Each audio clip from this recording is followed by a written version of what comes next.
جیسے ہی امام حسین علی اصغر کو میدان میں لے آتے ہیں تو فوج یزید ہنسنا شروع کرتی ہے کہ شاید حسین قرآن لے کے آیا ہے۔ اتنی دیر میں امام حسین اپنی عبا میں چھپے ہوئے علی اصغر کو ظاہر کرتے ہیں اور فرماتے ہیں، اے میرے نانا کی امت، یہ 6 ماہ کا رسول اللہ کا نواسا ہے، اگر تمہاری جنگ ہے تو مجھ سے ہے، اس معصوم بچے نے تمہارا کیا بگاڑا ہے؟ ارے 3 دن مسلسل پیاسا رہنے کی وجہ سے اس کی ماں کا دودھ خشک ہو گیا ہے، اسے تھوڑا پانی دے دو، اسے آرام مل جائے گا۔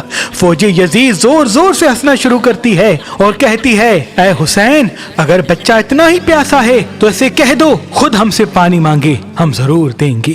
امام حسین نے فرمایا، اے اصغر، اپنے نانا کی امت سے پانی مانگ۔ علی اصغر کے لب ہلنے لگتے ہیں اور وہ فوج یزید کی آنکھوں میں آنکھیں ڈال کے کہتے ہیں، اے میرے نانا کی امت، میں 3 دن کا پیاسا ہوں، مجھے تھوڑا پانی دے دو۔ تاریخ نے لکھا، علی اصغر پیاس سے ایسے تڑپ رہے تھے جیسے مچھلی پانی کے بغیر تڑپتی ہے، اور آپ کی آواز میں اتنا درد تھا کہ فوج یزید کا دل نرم ہونے لگتا ہے۔ اتنے میں عمر بن سعد کہے، اے حرملہ، ایسا نہ ہو کہ فوج میں بغاوت ہو جائے، جلد نشانہ لے اور اس بچے کو قتل کر دے۔ بس وہ نشانہ لیتا ہے، 1 مرتبہ نشانہ لیتا ہے لیکن تیر چلا نہیں پاتا، دوسری مرتبہ کوشش کرتا ہے، تیر چلا نہیں پاتا، جب تیسری مرتبہ بھی تیر نہیں چلا پاتا تو عمر بن سعد کہتا ہے کہ پورے لشکر میں تجھ سے بڑا بے رحم کوئی نہیں، تجھ سے یہ بچہ نہیں مارا جاتا۔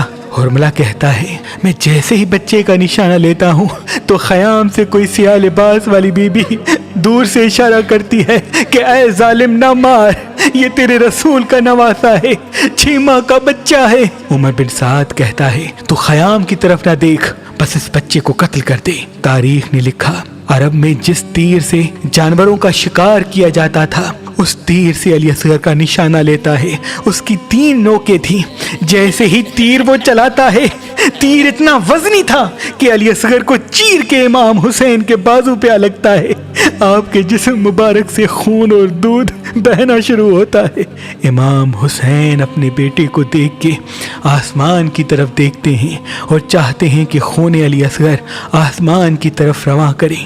آواز آتی ہے، اے حسین، قیامت تک پانی نہیں برسے گا۔ امام حسین چاہتے ہیں خون کو زمین کی طرف رواں کریں۔ آواز آتی ہے، حسین، قیامت تک اناج نہیں اگلے گا۔ امام حسین اپنے چہرے پہ مل کے اللہ سے کہتے ہیں، اے اللہ، میں روز محشر تیری دربار میں ایسے ہی آؤں گا، بس اپنے بچے کو عبا میں چھپائے۔ خیام کو آتے ہیں اور کہتے ہیں، اے رباب، اپنے بیٹے کو لے۔ بی بی رباب نے جیسے ہی عبا کو ہٹایا تو چیخ کے رو کے کہتی ہیں، اے اللہ، یہ کتنے ظالم ہیں، کیا ان کا خود کا کوئی بیٹا نہیں؟ یہ کیسے رسول اللہ کے بچوں پہ ظلم کر رہے ہیں؟ امام حسین بی بی رباب کو دلاسا دیتے ہیں اور فرماتے ہیں، اس ہمارے بچے کی قربانی رہتی دنیا تک یاد رکھی جائے گی۔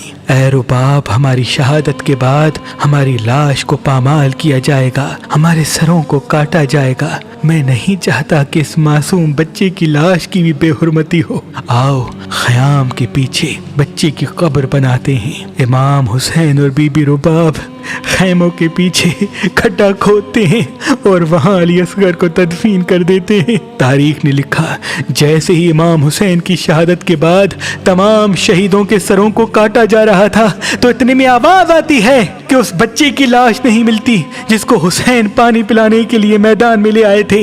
بس ہر کوئی نیزہ ہاتھ میں لے کے کربلا کی زمین پہ مارنا شروع کرتا ہے کہ امام حسین نے ادھر ہی کہیں تدفین کیا ہوگا۔ بس ایک نیزہ زمین پہ لگ کے جیسے ہی بلند ہوتا ہے تو اس پہ علی اصغر کی لاش بھی پرواز کرنے لگتی ہے۔